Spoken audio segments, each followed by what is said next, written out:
Hi guys, happy Thursday. I'm sat surrounded by all my possessions. Um, Homeless in London, yay! So yeah, I'm filming this surrounded by my things, which I just had to pack up, moving out in a couple of days to somewhere else. Who knows where? Who knows where? Anyway, so today's video is about school memories.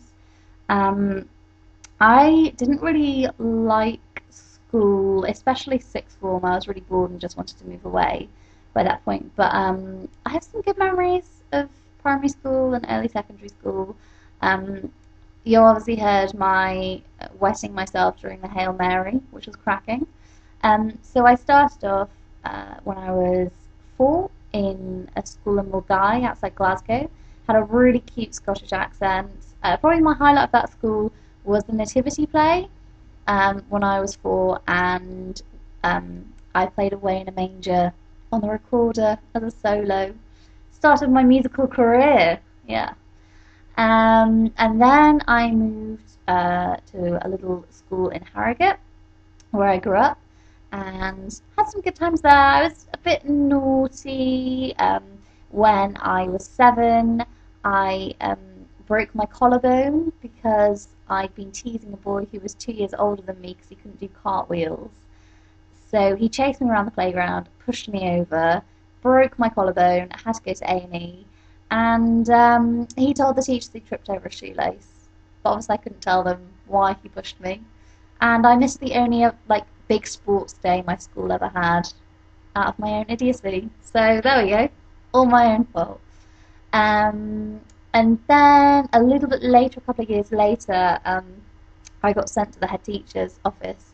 I used to get teased a lot when I was at primary school because I have sticky out ears. We shall see. They're quite sticky outy. I haven't really grown into them, and people used to call me like ratty or mouthy. It doesn't help. I've got a pointy nose. Hey Sarah. Um, and so yeah, I used to get teased, and my friend kicked a boy in the shins because of it, and which was very good of her. Thank you, Alex, for that. But a teacher walked in at that point, and the boy pulled up his trousers to reveal some bruises that he'd obviously got playing football at some point, but blamed us. We had been kicking them, sure, but you know, he was cruel. It was deserved. So yeah, we got sent to the head teacher's office. Got the whole very disappointed in you, and had to walk around with our shoes off for the rest of the day. So that was good. I was at primary school. I was in a dance club. That was fun. We were not cool dance. This is like folk dancing, but it was a good laugh. Um, we did Charlotte's Web as our end of year play. I was a little spiderling slash narrator. That was fun.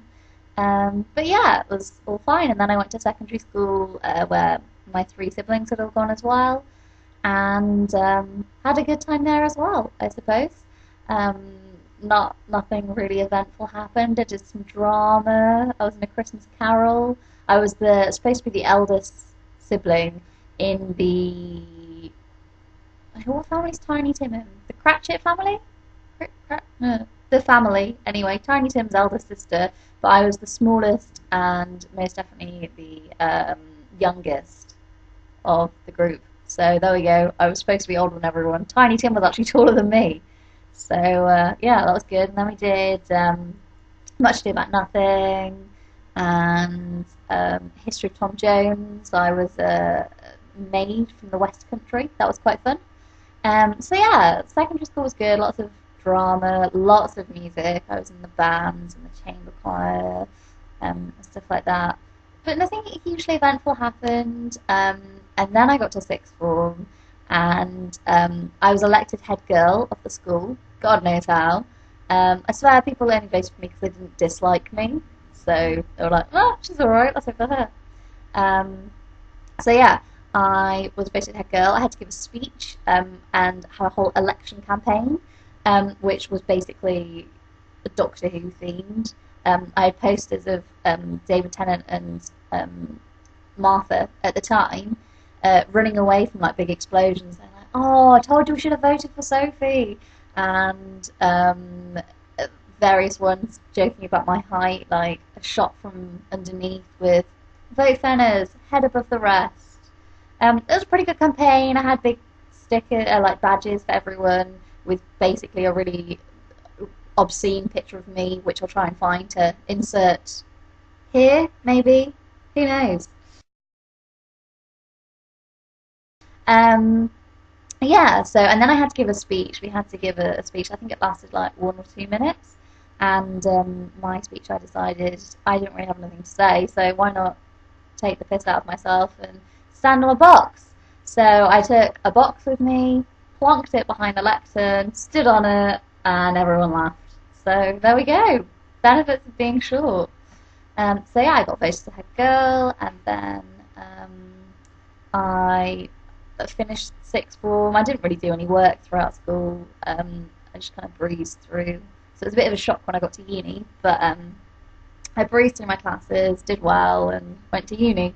There was one class though that I did really badly in, and that was critical thinking for AS levels, and it was kind of another option to general studies. So I took my January module. I got a B, which I thought not bad. Haven't done any work, and then the teacher approached me and was like, "Sophie, you seem to breeze through the first part of the course. I think it might be a good idea for you to leave the class." And I was just like, "Really? You want me to leave the class? Really?" So for that reason, I stayed. My mum then thought it was a really good idea because it's a really important um, paper to get me into university, that Cambridge would love it if I had critical thinking. So it got me a tutor. So I was tutored for a month or so before the exam. And in my second exam, I got a C. So the teacher was really pissed off about that. And the next year, one of my friends told me that he was taking another critical thinking class and was like, "So everyone last year got an A apart from one girl." So I was bringing his record down, which I was kind of happy with. He wasn't very nice to me, undeserved. I don't know what I did wrong. Obviously, just didn't like critical thinking. I wasn't very good at it, so there we go. I also had another beef with the teacher who told me I wasn't Oxford material. So I applied to kind of spite him. Didn't think I'd get in. Got in. Went to tell him, and he literally kind of double taked. So I was like, "Oh, I've got an offer." And he was like, "Oh, well done. Okay." So yeah, by this stage I was definitely like, "Well, I'm ready to leave school. I want to go. I'm not enjoying it anymore." So yeah. There we go. That was my school career. It wasn't very exciting. Nothing crazy happened. But I got through it and I went to uni and I had a great time. So there we go. Good luck to everyone who's back at school, which none of us are. But yeah, sorry for the kind of craziness of this video. It's been a rough day. I've been out of the house for kind of 14 hours, got home, had to pack, change rooms, everything. So it's just been a nightmare. And the time is 9:45, and I'm about to have some tea. So, good night.